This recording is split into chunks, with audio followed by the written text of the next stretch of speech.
Abbawaan abbaa jirgaa Hasan Garimmaa Hasee Garaamaa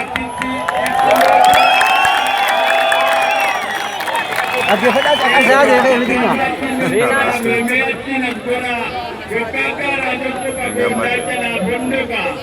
Hasan Garimmaa yoo beekte duula gibee irratti kan amaara jilbiinfachiisedha jechuudha.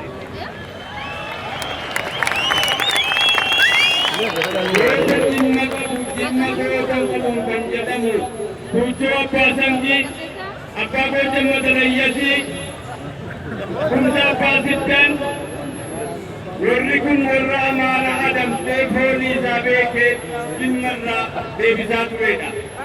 Goota qaba Jimma ammas goota qaba. Oromoon Oromiyaan goota qaba.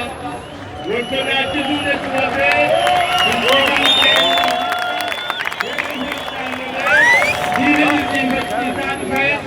Naftanyaan du'aadhaan nutti fuuluudhaan waggaa dheeraan wadamsaa ture.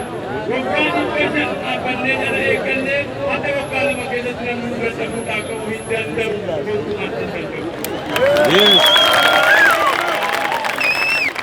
Jimma goota qaba. Haashima Abbaa Lafoo, Abbaa Hoggee Abbaa Simboo, Abbaa Goobanaa, Seeyyee warri Abbaa Adamsuu beekan warri Abbaa Jifaar goota yookaan kundaala godhan ganda aanaa Dadoo ganda Bitoo keessatti warri arba dhaabuudhaan beekaman gootoliin gurguddaan kan kundaalummaadhaan biyya qabanii beekanu eenyumni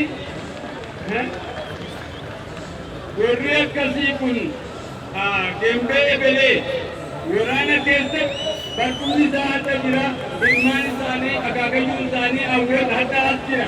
Laayibeeriyaa irra deemee kan diina jilbiinfachiisee galee goota Jimma keessaa bahe. Jimma ammas goota qabata.